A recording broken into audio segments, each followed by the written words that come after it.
a lot of people.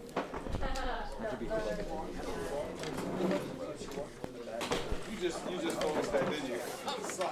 I didn't want to have my back. Oh, it's okay. I didn't want to have my back to them, so I won't be able to see everybody. I'm sorry, Alex. It's all good. I mean, Mr. Smith. It's all good. My fault, man. I just want to be able to. I want to be able to see everybody. I'm sorry. I'm sorry. Hey, at least you didn't have to change lighting and all that, you know. No bounces or anything. So, just so you know, kind of what they're just now starting to do interviewing stuff. Nice. So we just started setting up 3-camera, 2-people interview setup things. Okay. And their project that they're about to start working on is doing individual storytelling. Yeah. Interview style. Okay. To, you know, do all the settings, Yeah. the lights Yeah. and all that kind of stuff. Okay. They're talking to camera, telling a story. Okay. So that's what they're all about to start working on. They just finished up 30-second little short films. Nice. And doing all kind of stuff. Okay. And then the broadcast kids are still doing news things. And they just did a big interview shoot too for the school. So Okay, good. that's kind of where they're all at in terms of that stuff. So do you want me to talk anything about that or just I want about you to my... talk about whatever it is you want to Dig talk it. Okay, gotcha. about. So if you want to go through your experience and all that kind of stuff, but the skills that you developed and the skills that you think are important, if you want to hit that along the way, Yeah, I'll hit that the first. things that they need, you know, and whatever those skills are, that's the stuff that I want them to get your Okay, perspective on. And then I'm sure they're going to have lots and lots of questions. gotcha. So do you want me to do Q&A for my portion or after Corey talks? Well, or? assuming he's going to be here, so I was planning at 15 and 15 for both of you, and then do just a group all together. Yeah, But whatever. If, you know, he's going to be a little on the later side. Then just whatever you want to do, it's fine with me. Yeah, You got until 10:25. I thought it was 10:30 today, but it's 10:25. So you got Okay, dig it. about an hour and 5 minutes. Yep, not a problem. Okay, hi everybody. So thanks for being here. I appreciate you. As I've been telling you, we've got some guest speakers that we'll be bringing in. We've got hopefully 2 guests who will be joining us today. But the first person who is here is Mr. Chris Miles. Everybody say hi and welcome him here. Yes. You've probably heard him before. He does a lot of the announcing for the football and basketball games. But his skills go far beyond just all the broadcasting stuff. He's done interviews with lots of people. If you happen to watch the links that I sent out, you had interviews with Mario Andretti and Derek Jeter. I see him on there. Derek Jeter, Bryce Harper, Paul Newman. Yeah. Yeah. He worked at Disney for a while doing things. He's worked for lots of different sports broadcasting stuff. He's got a huge amount of experience, and he knows what he's talking about. So listen to what he has to say, and then have good questions, as I'm sure all of you will have great questions. So please give him your attention. Thank you very much, gang. It's a pleasure being here. Obviously, this is my second home. My name is Chris Miles. I'm Indy and Jaren's dad, and that's pretty much why you see me at the majority of the sporting events. So I've been hanging around here for quite some time.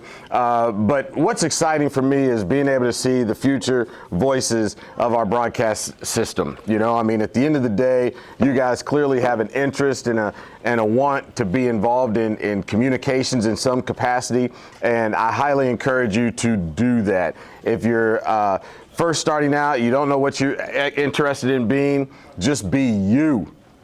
Absolutely be you. The reason I say that is, how many people have a cell phone? How many people have Instagram? How many people have TikTok?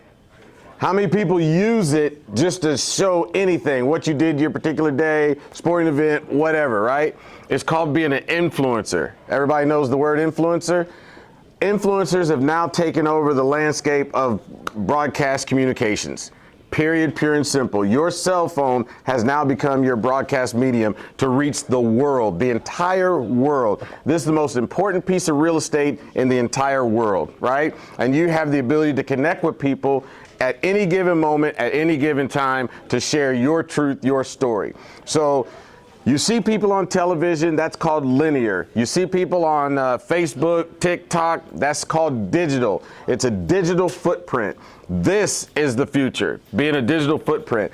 It doesn't have to do anything with what I've done on television in the past and or the future. You guys are the future, okay? So I highly encourage you to continue staying in this market, in this medium. Giving you a backstory. I'm from New Albany, Indiana, graduated from New Albany High School. I went through WNAS 88.1 radio station, FM, and Channel 2. That's where I started in high school. I really did. But before I even got my start on WNAS, I was a class clown. How many class clowns we got in here? Nobody is a class clown. Nobody is a class clown. Let me tell you something. I was a class clown. What's a class clown? Someone that makes everybody laugh, be in the back, be in the front, whatever the case is. It's a skill set. All right, it's not the proper skill set always, because your teacher is going to get frustrated and you get your classmates in trouble. But at the end of the day, it's a skill set. So if you're a closet class clown, you didn't want to raise your hand to out yourself, I get it. But that's where it started with me. Just being funny, just being crazy in the classroom, at home. That's a skill set. If you have it, keep it, use it. It will work in the future. That's all it is. It's nothing of going to acting school. It has nothing to do with trying to watch YouTube videos as to how to act and be on TV. It's all inside. I promise you that. Talent is all about what you want to be. End of story. There's no secret. All I can tell you is be fearless. That's what has allowed me to be successful, is I'm fearless. Okay, I'm fearless when I do various things. Yes, okay, how are you fearless interviewing Derek Jeter, LeBron and all these guys? It's just about asking a question. I understand that you guys are starting to do interviews, is that correct? How many's doing the interview portion right now? Here's the best thing about being an interviewer. Be the person that you would be if you were sitting out there watching. Man, I wish I asked that question. Ask that question. Don't hold it. Don't think, that's a dumb question. What's the dumbest question to ask? The one that's never asked. The dumbest question to ask is the one that's never asked. There is no wrong answer. There is no wrong question. So if you're out there interviewing somebody, be inquisitive. Ask the question. Don't worry about what it may sound like, because all you're worried about is what's the answer, right? So always be inquisitive. Ask that question. Do not be afraid to ask. Always be fearless. If you're somewhat out of your element, out of your comfort zone, that's a good thing. That's a good thing. Being out of your comfort zone is a very, very good thing. That allows you to know that you're starting to become fearless. Okay? Starting to become fearless. And fearless isn't like bravado. It's just about being able to take that step forward and know I want to be better than, right? Now, like I said, I've been on television for quite some time. I first started my entertainment career down in Orlando, Florida. I got into acting. I was a race car driver. I got into acting to enhance myself for sponsors. And in the interim, I ended up becoming pretty successful. National television commercials, TV shows, some movies while down in Orlando. How many are familiar with Wayne Brady? Anybody know Wayne Brady? Whose Line Is It Anyway? And he has a game show now. What's the game show?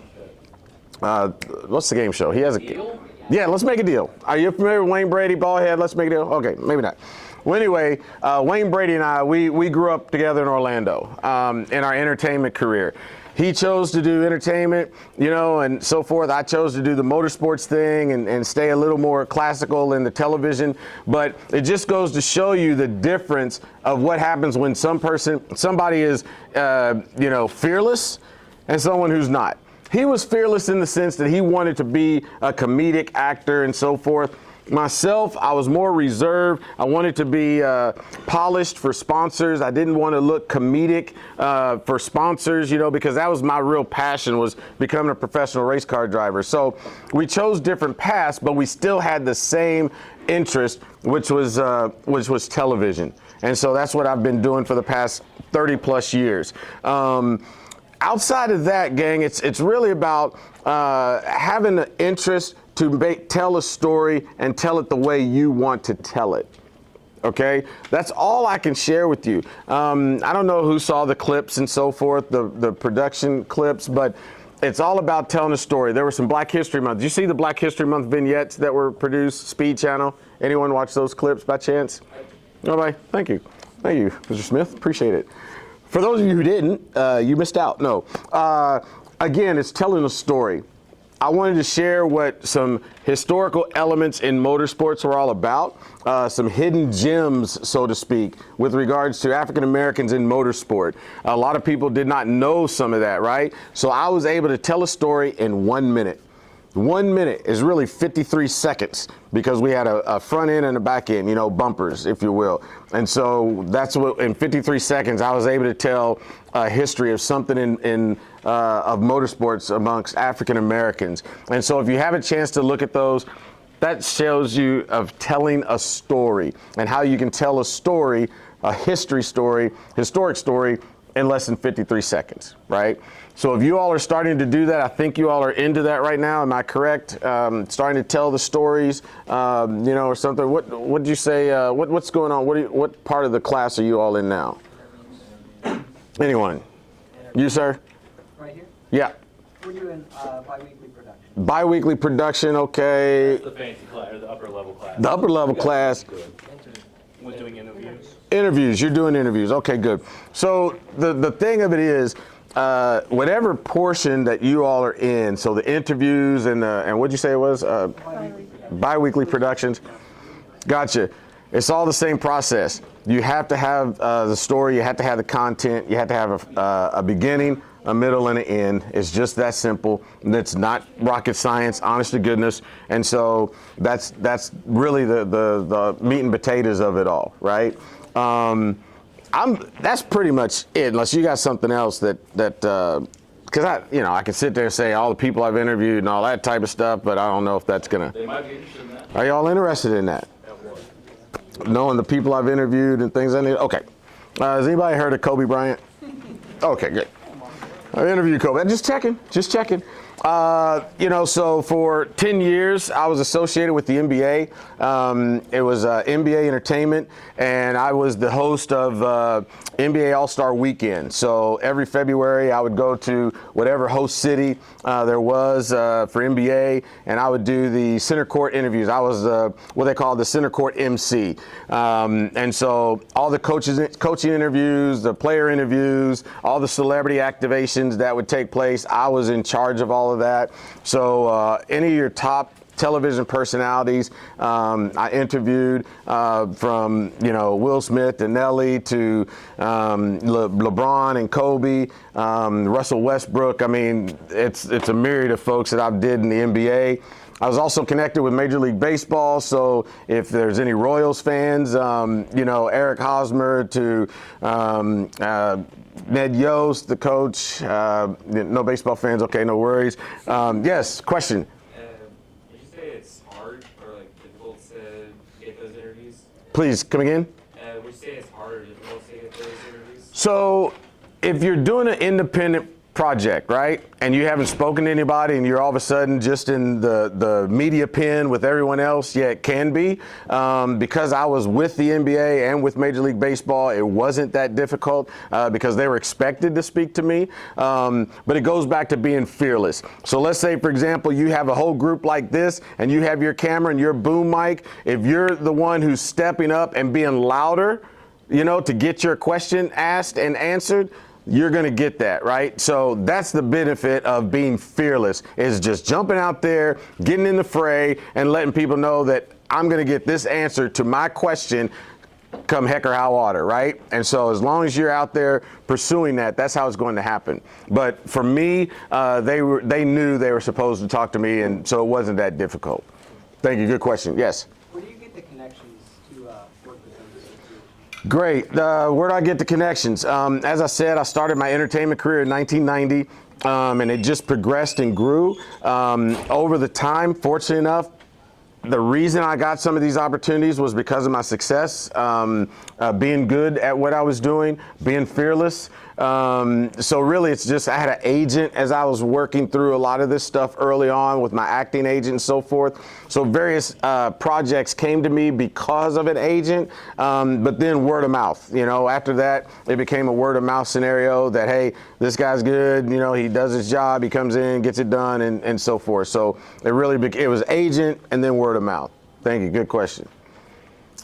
Anyone else? I'll answer anything right now. I want to make sure I get you all handled. Yes, and then you. Yes. Do you usually come up with your questions on the spot, or do you think about them before you go into the interview? That's a great question. Do I think of questions on the spot, or do I have them thought out first? Yes, always have some questions thought out first, okay? If you know your subject matter, definitely do some research. Ask a question that is not traditional. For example, my conversation with Kobe.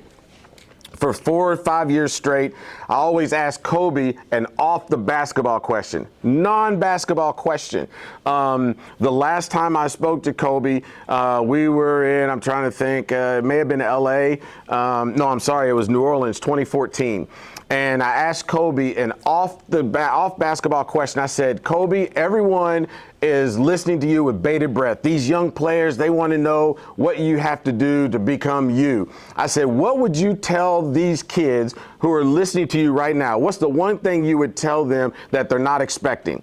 And his answer to me was, I would tell them to learn a second language.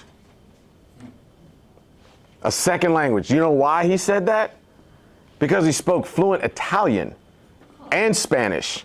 Fluent Italian and Spanish. He spoke as fluent Italian because his dad played in Italy. He played professional basketball in Italy. He was there for about 4 or 5 years, I believe. And so he spoke fluent Italian and Spanish. And so he told people, you know, you'll learn another culture, you'll learn another language, you'll never stop learning if you learn another language. And that's what he told him. So to your point, do I have questions early? Yes. I don't want to be on subject all the time, because how many times can a person say, hey, how many free throws do you shoot? How many times do you dribble? How many, anything basketball related. But when all of a sudden it becomes personal, that's different, and you will get a different response. So the question is, yes, have questions ready, but then have backup follow-up questions, and just allow the conversation to take place. Now it's a conversation, right? So you're going to hear something within that conversation that then will spark a second question that may not be the second question you had. Does that make sense? So always know your subject, always know something special about them, because that's going to intrigue them, and they're more apt to answer the question enthusiastically more than anything else. Okay, that answer your question? Very good. Yes? What was your racing career like? Go again? What was your racing career like? I was terrible. What was my racing career like? It was difficult. Finding sponsorship. I crashed a Formula car. I don't know if you know the different levels, but a Formula USF 2000, Formula 2000 car is it's the second to next rung to IndyCar. And then I've driven the stock car, a NASCAR, if you're familiar with that, at Charlotte Motor Speedway. But I didn't have a long racing career, so I've been involved in motorsports since 1990 specifically. But yeah, my personal racing was not very good. So good question. Thank you. Was it you or had someone else before you? I'll go with you. Go ahead. So what is the average time frame for each interview, and are they different per interview, or is there like an average?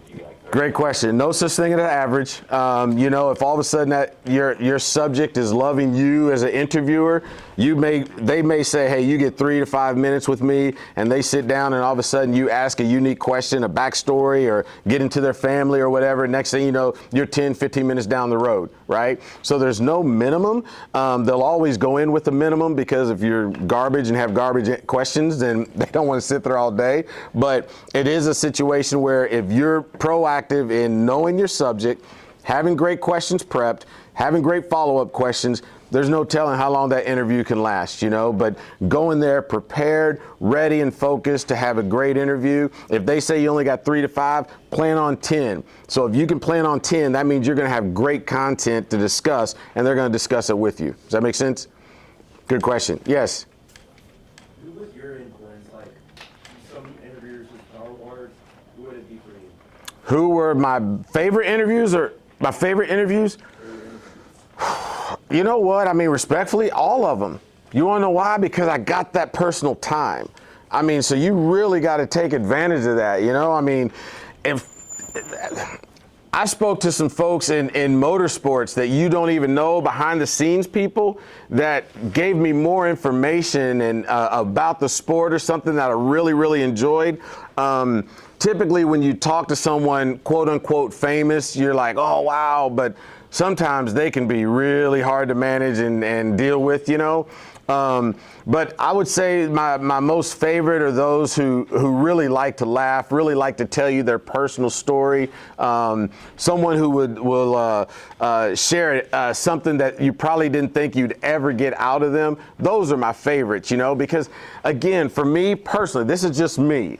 I always went with something that wasn't traditional. If it was an athlete, I did not want to discuss their sport. I would have researched what they had pets, you know, what kind of cars, those types of things, because that's different. You know, because if you say, you know, it's almost a canned answer if you say, oh, how many free throws? How many swings do you get? How fast do you throw a baseball? You know what I'm saying? So as long as you can be proactive in learning about that subject, you're going to get some great interviews out of it. So I would say everybody who sat down with me was my favorite, because I wouldn't be here today if I didn't get their time. You know what I mean? Yes. Did you ever interview anybody from the NFL? NFL, yeah. I mean, Michael Vick, you know, when I was doing the NBA, we had NBA, the celebrity stuff had a lot of football players. So, you know, I'm just trying to think off the top of my head. Michael Vick, let's just go with Michael Vick. I know for sure that was in Atlanta. We were in Atlanta in 2003. Richard Sherman. I'm trying to think who we had in Phoenix. There was a couple of players from the Arizona Cardinals. We were in Phoenix in 2009. But yeah, at the end of the day, yes, I interviewed some NFL players. Yes. Who were some of the big guys in the motorsports world? I'm sorry? Who were some of the big guys you talked to in the motorsports world? At the end of the day, you don't get any higher than Mario Andretti. You know, Mario Andretti is the first family almost of motorsport. So Mario and Michael, all those guys, Alex Zanardi, you know, he was a IndyCar champion. Obviously, you're a racing fan, so I like that. Alex Zanardi, just quick backstory, he was an IndyCar champion, won the IndyCar championship, went to Formula One. He had a real horrific crash. I mean, he was in IndyCar, went to Formula One, came back to IndyCar, had a horrific crash to where his legs were severed. So he lost his legs in a crash. And then he got into cycling, hand cycling, became an Olympic hand cyclist by, I mean, literally pedaling with his hands, became an Olympic cyclist, and then tragically training, he got hit by a car. And so he's been in a coma ever since, you know, unfortunately for the past few years, but it's a tragic situation. But if you look up Alex Zanardi, it's a great story. There's a lot of documentaries on him, and it gives you some backstory as to how to, you know, develop some of your stories if you're into that deal. Okay. Yes. Earlier you mentioned this was your second home. Why? My kids, Indy and Jaren are my kids. So I'm here at Silver Creek quite a bit. Indy played soccer and basketball. That's why I became the girls' MC for the games. Football-wise, I did the soccer games as well for girls, and then football. I've known Mr. Dablow forever. You know, we're go back a long way. His father-in-law was my baseball coach in high school. You know, so I've known him a long time, and I just enjoy doing this. It's for fun, and you know, that's pretty much why it's my second home. Yes. So looking at like different colleges and stuff, it's like study media and stuff like that. But I'm also wanting to like kind of just go into it now. Not now, but like after high school. So would you recommend just like sticking to the way I am right now and like kind of going into it right after high school, or studying it in college? Both. Firstly, like I said at the very beginning, you have access to the world right now. You can create a podcast, you can create a video cast or vodcast or vlog or whatever they call it, video, you know, blog. You can do that right now, and that'll be your own personal training, because only you know what you want to do and be, right? Going to college will elevate and amplify the things you are learning right here, right now under Mr. Smith. Does that make sense? So I encourage you to do both. If you want to go to college, I went to Ball State. I majored in telecommunications, and they've only continued to grow because of all the money they've received from David Letterman, who is an alum. Nebraska also has a very good AV program, communications program. I don't know where you aspire to go to school, but wherever you go, you know, obviously furthering your education is going to be good. But again, at the end of the day, if you learn the technical side, and you know, Mr. Smith can tell you, you love to read. He says he reads things that most people won't to find out, you know, what's happening. And so being self-taught will get you a long way as well, right? And I always tell people there's never a wrong way if it's right for you. Does that make sense? There's never a wrong way if it's right for you. So whatever is right for you, that's right. And can't nobody tell you, nah, you can't do that, you shouldn't do that. Okay? Does that make sense? But what I encourage you to do is start getting your own podcast going, start really getting out in the world, you know, just interview anybody, put this sucker on record, use your voice memo, do whatever that you need to do, because I mean, it's right here in the palm of your hand, right in the palm of your hand. Yes? Did you ever have a hard time coming up with questions for people? No, I really didn't. I mean, because like I say, as a class clown, man, you just talk all the time and you got something to say, you know, even if it's something stupid, you know. The hardest thing, I will say this, the hardest thing about interviewing is make sure you look the person in the eye, okay? When you're sitting there interviewing somebody, hey, so can you tell me about your dog?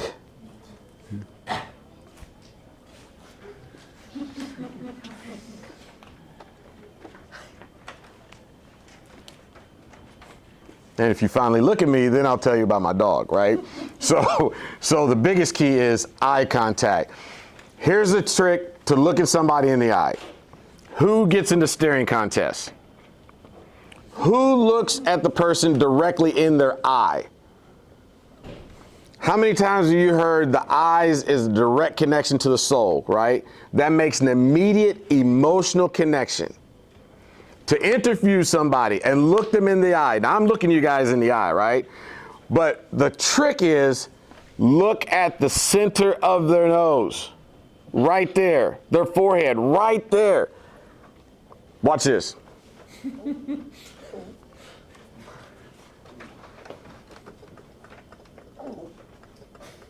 You wanna know why you're smiling? Because you're still looking at my eyes. You're trying to find my eyes. The reason I don't have any emotional connection with you, so if you started to smile, I didn't mean that bad. Sorry, Brody. That was pretty bad. That was bad. Sorry. So the reason being, I was looking right in between your eyebrows, right? That's the secret. You can have a staring contest because, see, like right now, I'm into your soul right now because I'm looking dead in your eyes. Now watch this shift.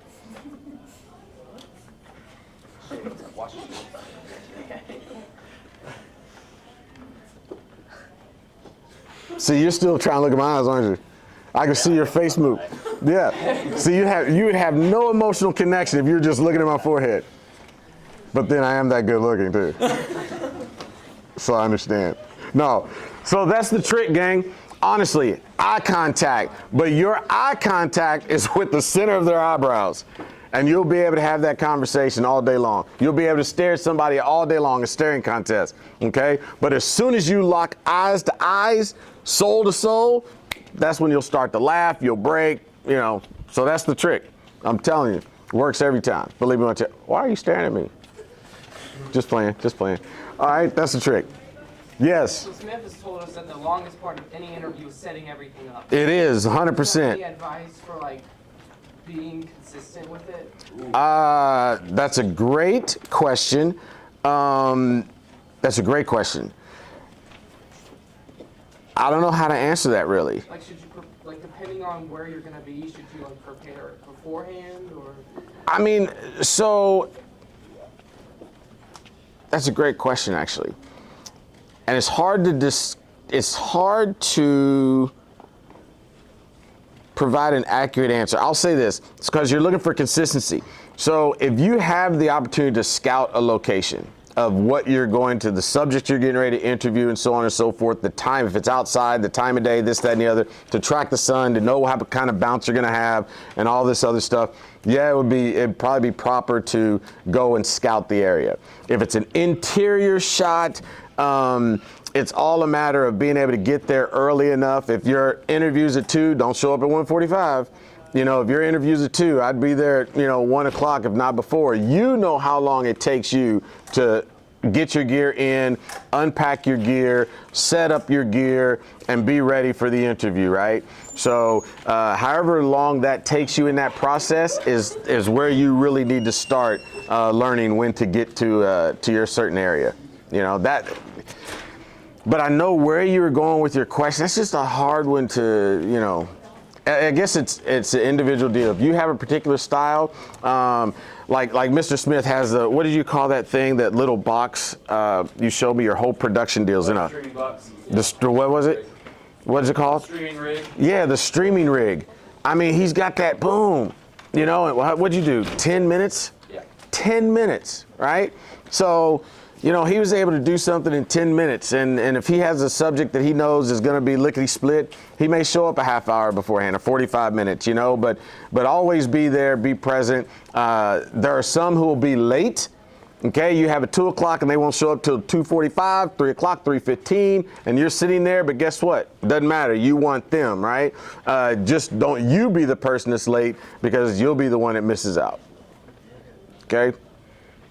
Anyone else? Anyone? Sleeping Beauty got a question? No. Okay. No. Anyone? Any other things? So I've got a question. Yes, So, please. Talk to me about what you're doing, or talk to them really, about what you're doing now. What kind of work you're into. So, thank you. So I do some consulting work for So In Tourism, Southern Indiana Tourism, and what it is, we tell stories about our community, Southern Indiana, Clark and Floyd County.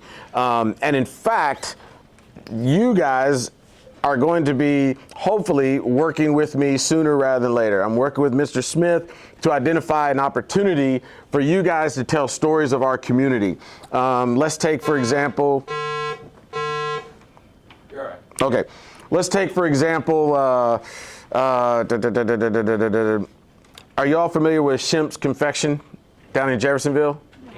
Candy shop? Oh yeah, I've been there. Okay, y'all know that? Perfect. So let's take, for example, we want to tell a story that you guys are going to be presenting to one another. So you like candy, obviously. You like candy? Okay, exactly. So we want to be able to tell a story using you guys, you all as influencers, as opposed to you seeing older folks like myself and Mr. Smith tell a story about Shemp's Confection, right? There's a much better story coming out of you guys. So we're going to be getting into a process where you're going to tell that story. Some of it will be traditional, where we go, we shoot, we film, we interview. Some of it will be what I call the influencer phase. Mr. Smith doesn't like all that. It takes away from some of the things that you learn as a professional. But you guys are on TikTok, you're on Snapchat, you are on, what's X? Anybody do X anymore? Yeah, it's not X. Yeah. That's a dumpster fire, man. Dumpster fire. So it's Instagram, IG, and Snapchat, right?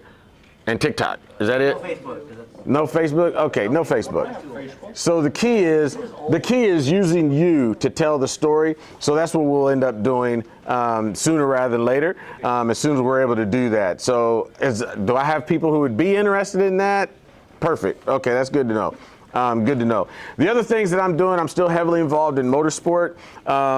And so a lot of the activations that I do are generated around original content, being able to tell story. But I'm also pursuing the ability to get heavily involved in motorsports. But that's outside of this particular, deal we're talking about. But just know there's some great things that are happening that still, as you all continue to progress and learn, you could probably do some internship type stuff with me, as things come along. All right. So hopefully I answered that question. Absolutely. Yes. And you in the back, got you. What all NASCAR? I'm sorry? What all NASCAR drivers have you interviewed? Interviewed Jeff Gordon very early on, back in 1994. Interviewed Jeff Gordon, Robbie Gordon, if you know Robbie, Willie T. Ribbs, you know Willie T. Bill Lester, if you're familiar with Bill Lester in NASCAR. I'm just trying to think, when you do so many and so often, you tend to forget some people, but several. Benny Parsons, when Benny Parsons was alive, but is there someone in particular you want to know if I interviewed or not? I don't know his last name, but it's Perry. Who? Perry. Perry? Yeah. Perry. No, I'm not familiar with Perry, first name NASCAR, but if I think about it, I know I haven't interviewed him, but I'll try and find out what the name of who you're thinking about. You know the number, car number? No, he's just my dad's friend. Oh, gotcha. Okay. Is it local or is it big time? Somewhere in like North Carolina. Yeah, that would be the big show. Okay, we'll figure it out. Thank you. Hold on. Yes, sir. Do you know any of them, you had such a great interview that they wanted to get to know you better? And then, now on a personal level? Great question. So, anybody familiar with Elio Castro Neves? Yeah. Elio? So, yeah, I'm friends with Elio Castro Neves and Tony Kanaan of IndyCar. When they were rookies in the series growing up, I did a show called Inside Kart in 1998, and so we used them quite a bit. And so, yeah, we're friends. We text and this, that, and the other, and so forth. Elio won Dancing with the Stars in season 7 and so forth. So those are the two I would say most. Another one is Willie T. Ribbs. He was the first black to qualify at Indy in 1991. He's like my big brother. So Willie and I are really, really tight, Indy and Jaron, I tease them that's Uncle Willie, but they refuse to call him Uncle Willie. So, but anyway, those are the guys I would say. Yes. So I've got kind of more of a business-oriented knowledge. Sure. So if you're going to start a local media company, where is the best way, or the best people to go to start that? So a local media company, to be honest, this is a Corey Darden question. So Corey Darden has digitized media, and he would be the perfect person because he actually has. Okay. He actually has a local media business, right? For me, again, when you start your own business, it's all a matter of having just a little bit of funding, create a business name, open up a LLC, a limited liability corporation, okay? Open up an LLC, and then find yourself a tax attorney just so you can do your taxes. Now, all this stuff seems to be, you understand because you're business minded, but as soon as you open it up, you're in business. So then it's a matter of what business can you get, right? It's just a matter of what business can you get. Start small. Start with any family members that you know that have a business, any family friends that you know have a business. See what you can do for them, what kind of videos you can cut, anything. Do it for free at first for them, just so you can say, hey, I've got this, and you can build a portfolio, okay? But then start to charge, so on and so forth. But as you grow, your business will grow, and everything else will take care of itself. But Corey Darden is going to be the person to really share with you about starting a local business. Yes? So when it comes down to having a business and selling your, having your time and people pay for your time to do things for you, what's a good area to start out with payment-wise? What's a reasonable, do you think That's a great question. Do you guys know Bryson? What's Bryson's last name? Bryson Johnson. Bryson Johnson picked up a camera last year. Okay, he's been doing photography for a while, but he made it a business last year, right? And he has immediately become one of the top local sport photographers, videographers in the area. I would ask him, to be honest. And the reason I say that is because he started from nothing. My perception would be go for broke, but what's go for broke? You know what I mean?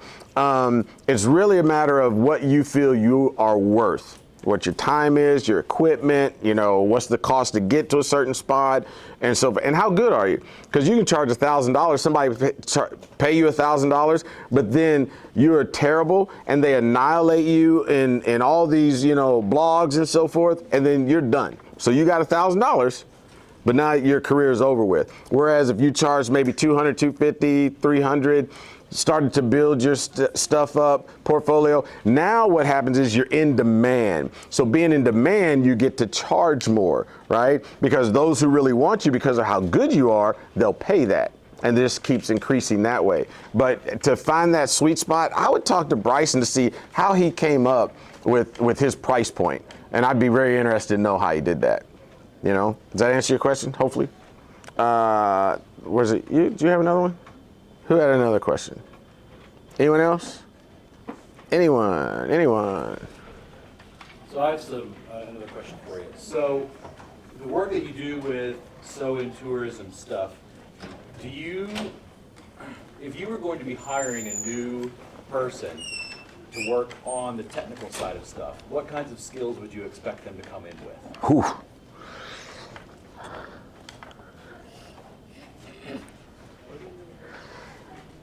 So, because I know I'm working with high schoolers and I've been there before, when I was in high school with NAS, I did the news, I did sports, I did play-by-play for girls sports, worked the cameras, did all the setups.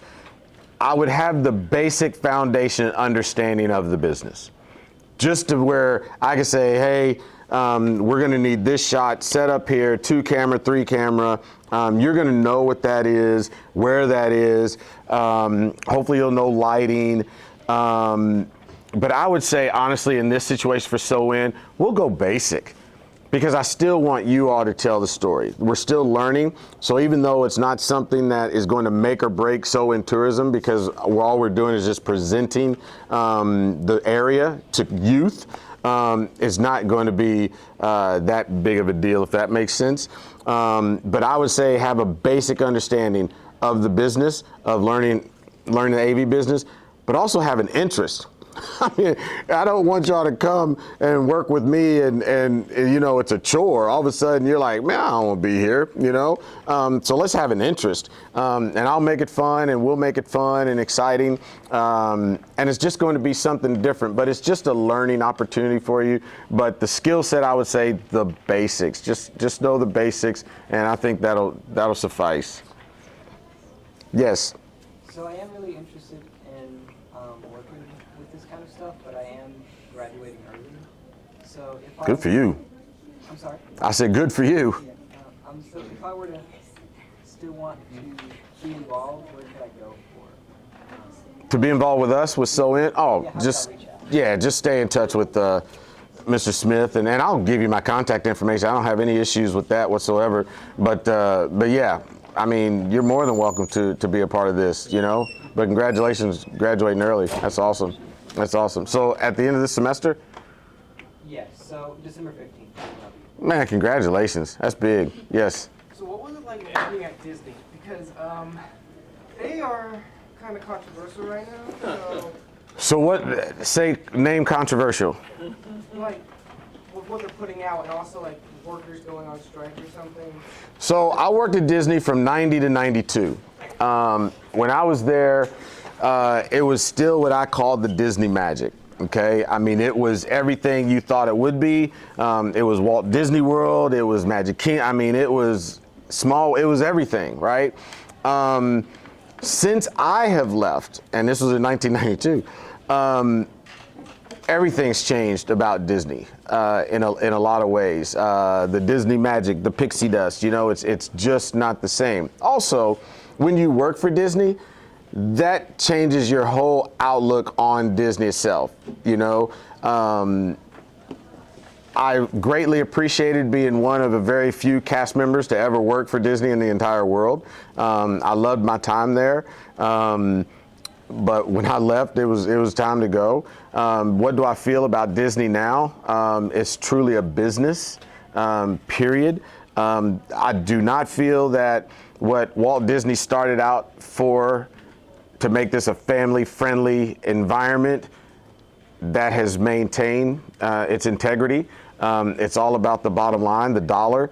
And I mean, one park, 1 day pass right now is about 140 some odd dollars. Yeah, when I started, it was still, in 1992, I think a 1 day park pass was like $45.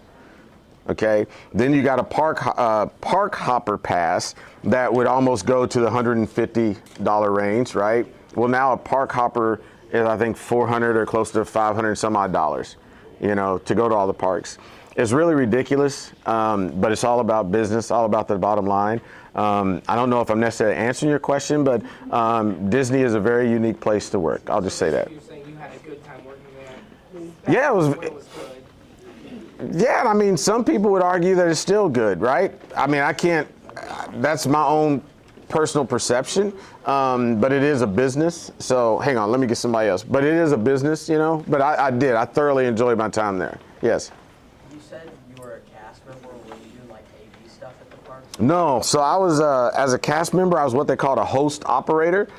I first worked at MGM Studios. It was MGM Studios. I think it's the Hollywood Studios now. So my very first attraction that I worked was animation. And so I gave a spiel. I had to memorize, a spiel, and I gave that every 15 minutes, and I had to learn the whole animation area. What was great for me is that's where Disney started. So it was awesome to be able to talk about animation where Magic Kingdom, Disney, and the whole 9 yards started was through his animation, right? Then I went to the Backstage Studio Tour. I don't know how many have been to Disney and understand what I'm talking about, but it was the Backstage Studio Tour with the tram ride. What's that? Chinese theater or whatever? Yeah, well, that's an attraction at MGM Studios. I didn't do that. I did the Backstage Studio Tour, which was the tram ride through Catastrophe Canyon, and then I did the special effects area and the walking tour. So there was only a few of us that could actually do the entire tour.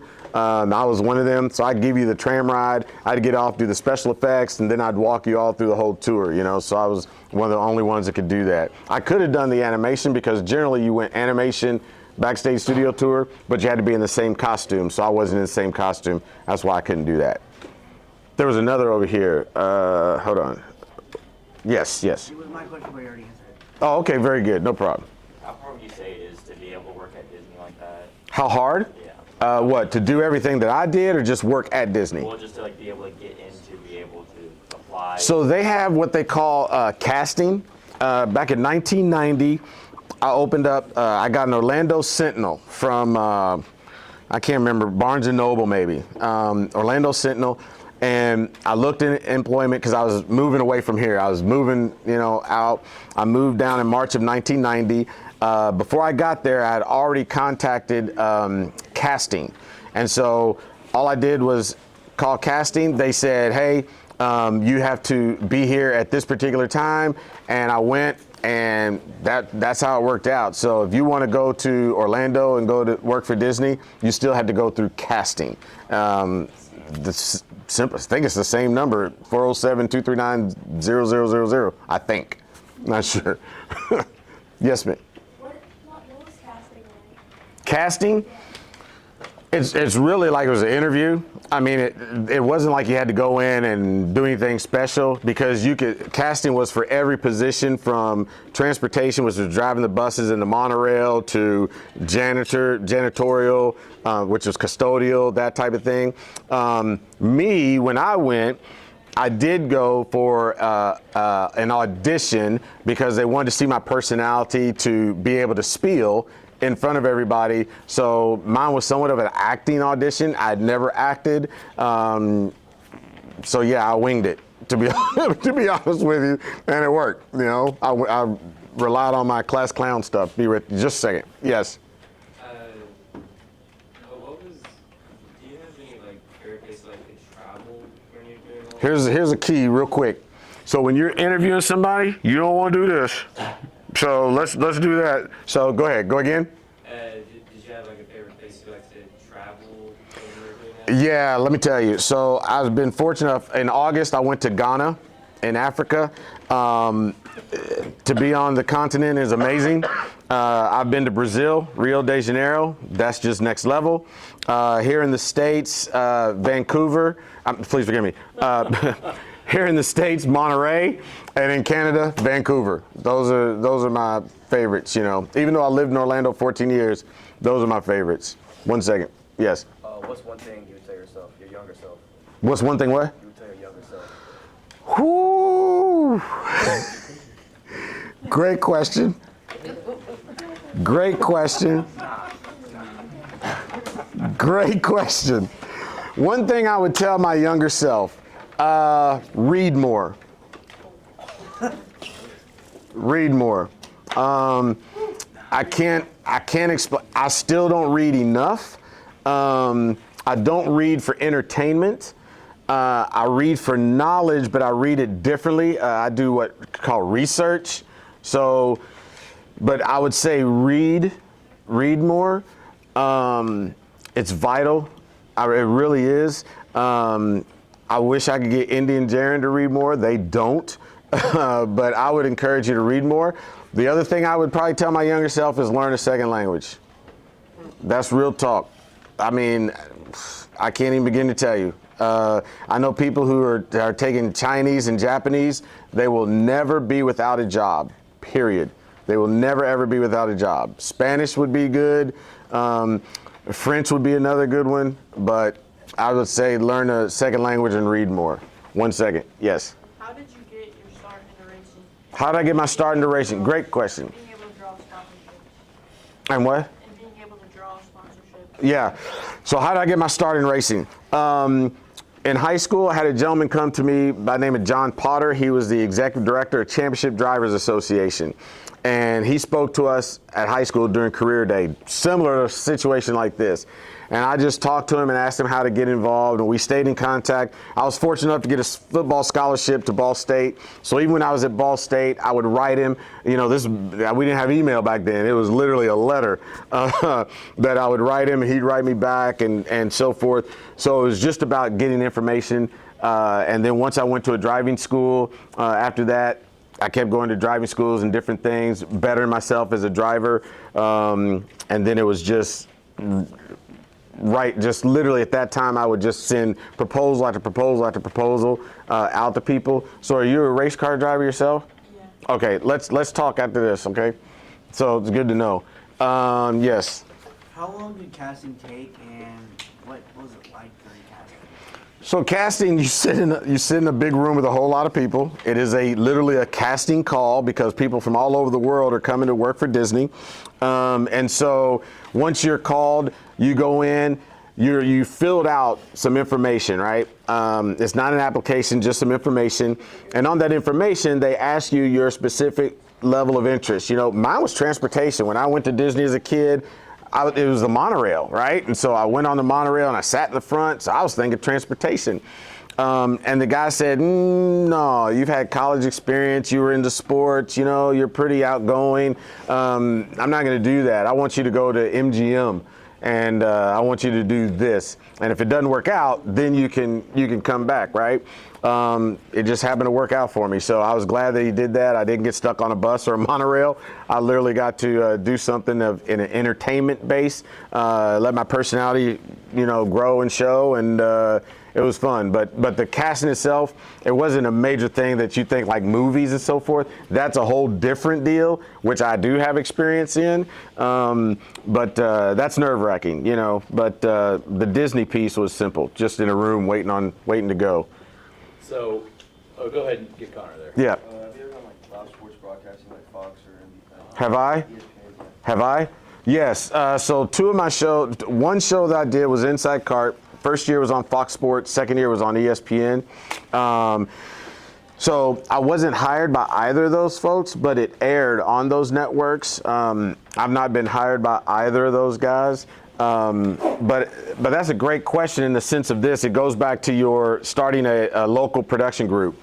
So in 2009, I started with a business partner of mine, Rival Sports. and we televised high school sports before it was big. You know, now everybody's doing it. So I don't know if you're familiar with Glycod or not. That just did the game last night.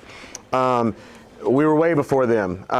We did 5 camera shoots. We had in basketball, we had 2 end zone cameras. You know, we had camera on the scoreboard. We had 2 in the booth, a close up and a 2 shot and a single, so that we would always be working. I mean, we had a broadcast quality show for high school. If you're familiar with Trinity and St. X, they play at is now L&N Stadium, and so forth. We did the Trinity St. X trilogy, which was soccer, football, and basketball. And we were the first to ever produce television, the Trinity St. X games on TV, right? So the thing of it is, if you have an idea, a dream, a wish, make it happen. It was just a high school teammate of mine who had a broadcast company called Audiocom, and we were like, we love doing this, let's go make it happen, and we did. So to your point, sir, about finding sponsors, we had to go out, show what we were capable of doing, you know, send the proposals, and go from there, you know. So, but yeah, we made our own way. We made our own way. Thank you. Yes, and then you, Mr. Smith. Did you ever get any offers from the NFL when you were in Ball State? Did I ever what? Ever get offers from the No, I did not. I'm sitting here with you. So the question was, did I get any NFL offers from my football time at Ball State? No. That was an interesting time, but I enjoyed my time playing in college for the most part. But no, I was not skilled enough to go to the next level. So thank you for that question. So this is. And I'm sorry, Miss Crocheter, she's ready. All right, go for it, right. And that's a heck of a skill set, by the way. So congratulations to you. So it's kind of off topic, on topic. What did you want to be when you grew up? I thought I was going to be a professional football player, to be honest. That's what I thought growing up. I loved the NFL. I loved, you know, sports back in the day. Then as I grew up, I thought I was going to be a professional race car driver. And that's what I really ultimately wanted to do, right? It just didn't work out for me to be physically in a race car, but I've been involved in the motorsport business for 30 years now, 30 years next year. And so what I wanted to be when I grew up was in the professional world, but I mean, the area picked me. It's not like I picked it, you know. I didn't become a professional race car driver, but I've been involved in the sport. I didn't become a professional athlete, but I was involved in the sport, you know. So the beauty is my interest still allowed me to be active and engaged in what I enjoyed and what I thought I would be a professional. So I became a professional, but not in the sense that I thought I would. So, yes. So, a lot of people would say that media is kind of like oversaturated in the market. So like. In terms of what? In terms of like, there's a lot of people doing it. Sure. So where would you look for opportunities, or maybe how, like, can you strategize to look for opportunities that haven't been taken? What's your name? Elijah. Elijah. What's your last name? Reed. Elijah Reed? Okay, how many Elijah Reeds are in the world? Probably. There's a few. Yeah. But how many Elijah Reeds are you? One. As I said, if there's not a wrong way to do anything, if it's right for you. If there are 1,000 people doing exactly what you like doing, and you feel that your way is the right way, and it's the right way for you, then you just got to go for it, right? There's no wrong way to do the right thing of what you feel is right. So I'm only encouraging you to don't get caught up in how many people are in a particular space that you want to occupy. You just make sure you stand out. If there's 1,000 people that's in there and they said, hey, it's black tie, okay? Make sure it's black tie. You wear a black tie. Okay, wear a black tie. But guess what? Have a pink jacket on. Stand out. Stand out. You know, make yourself different. How do you stand out? Why would you be different? 1,000 people doing the same thing. What makes you different? Be one in 1,000. Okay, that's the fraction. How many of y'all in math? That's 1 in 1,000. All right, that's 1,000. 1/1,000. Be that. Okay, so yeah, everybody's in a black tie, but you in a pink jacket. How many people go, what the heck? What? See what I mean? So I can't tell you how to be a standout. You can only be a standout. The only way I can tell you to be standout is to be fearless. There was another question I thought. Yes. So, so you said earlier that you want to, that you would have told yourself to learn another language. Yeah, learn language, yeah. Do you have another language that you can speak? I do not, but that's a great question. So here's the thing. So when I was working at Disney, and I'm sorry to interject, I know where you were going. When I was working at Disney, they have what they call a world showcase where they have the different countries and so on and so forth. So the Italians, the French, the Germans, the Norwegians, we were all friends, okay? And I hung out more with the Italians. I could understand about 75 to 80% of what they were speaking, and I would speak back to them in English. So I would be in a full-on conversation with them speaking Italian, but I would speak English back to them, you know. So why I didn't carry it any further, I don't know. But I guess I was lazy. I don't know. But I could pick and choose my way through, right? So it was good. Yes. So you said that you win. What'd I tell you about that hand in front of your mouth? All right. And you were interested in football and race course times. If you had the choice, would you, if you could, would you like to evolve one of those, or would you like to continue the path you're on right now? Great question. The question was, I loved football and racing, and if I had a chance to go back, what would I focus on? Is that correct? Yeah, that's a great question. I loved football. I mean, I absolutely loved it. I was better at baseball, believe it or not. I think I would give racing a shot. I think until you've been in a race car where you feel this incredible power at your foot, it's indescribable. I think he'll be able to tell you it's an indescribable feeling. Yeah, it's cool being a go-kart, but I mean, I've been in some incredible horsepower. I would probably do racing, try and focus on racing. Great question, thank you. Yes? What are my plans for the future? So my company is called Starting Grid. The motto is, as long as there's racing, you will always have a starting grid, okay? Starting Grid is like the starting lineup. My purpose with Starting Grid was to change the face of motorsports in the 21st century. You may or may not know, but motorsports is very discriminate at the end of the day. In Formula One, there's only one black driver, Lewis Hamilton. He's a 7-time world champion, really should be 8. Like the best. He's the best to ever do it. Best to ever do it. In IndyCar, there was Willie T. Ribbs, George Mack. There's a guy by the name of Miles Rowe.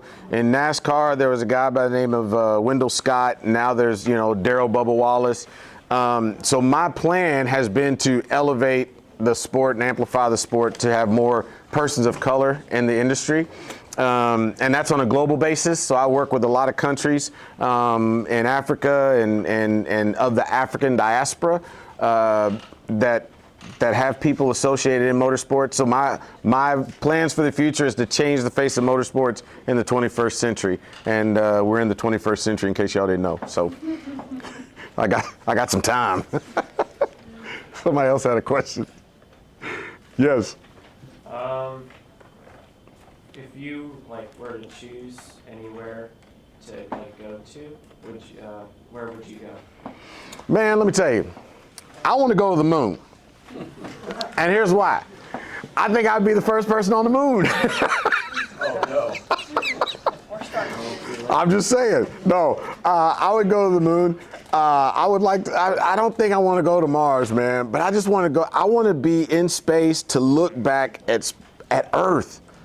I mean, think about the people. There's only a handful of people who have actually been able to see our Earth, I'd like to go to space, honestly. I really, really would. Now, if you're thinking about where would I want to go on Earth, I mean, there's this, yeah, I mean, Hawaii is a spot, you know, but I mean, I'd like to go to some uncharted areas, you know, that are just so unique, because there's so much here to Mother Earth, you know. But yeah, I'd like to go someplace unique, really not that's been touristy or anything of that nature, just somewhere unique. Where's that? Yeah. Why not? That would freeze my tail off, you know. Alaska. That's cold there too. So, is there anyway? Yeah. Look. Yep.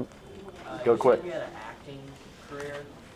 Did you like doing that more compared to like broadcasting and stuff? Did I like it more? Did I like acting more? Yeah, it was, yes, I enjoyed it quite a bit. Broadcasting is right here, right now. It's boom, boom, boom, boom, boom. Acting is a lot of hurry up and wait, you know, get camera set up and shots and this, that, and the other. A lot of hurry up and wait, and then you better be on your game when it's your time. I really enjoyed acting. You know, I was a big fish in a small pond in Orlando. We were what they called LA East. It was a right to work state all over your head. But anyway, you did not have to be union. But then if you became union, you were working all the time, you know, even though it was a right to work state, meaning you did not have to be union. But then those folks who came in wanted to have union actors because they knew they'd be on point, right? I enjoyed it. I've been a SAG member since 1994, which I'm very proud of. Still a dues paying SAG member. So I can, you know, get a gig at any time and get SAG dues, you know. So you were talking about rate. Like, for example, if someone came up to me right now and said, hey, would you do a voiceover for me? Yeah, no problem. My SAG after rate, period, already done, without having to negotiate, is $487. That's the baseline. That's baseline. Now, that's baseline. They can't go any lower than that because I'm SAG after, right? So I can say, oh yeah, I'll do that for you. It's $487. But then if I look at the project and say, you know, I may double or triple or whatever, knowing my skill set, what they're looking for, what the product is, and then I can determine what my price would be. Hopefully that helped you. Yes, ma'am. Yeah, you. How did you start your acting stuff? Like I said, I was down in Orlando. I worked for Disney. From Disney, I started taking some acting lessons. It was called LA Workshop. And my agent was Mark Summers' agent. Did anybody see Double Dare? They may be way too young. They're too young. Too young. Okay. There was a game show called Nickelodeon Family Double Dare, and Mark Summers was the guy. And I ended up getting. That was us. That's it. I ended up getting a part in acting, and then the rest is history. Hey, before you leave, real quick, friends, let's give this, Mr. Miles a round of applause. Hey! Put your chairs back where they go. Don't leave a mess. Thank you so much. Clean up, please. You got a phone? Where's your phone at? Hold on.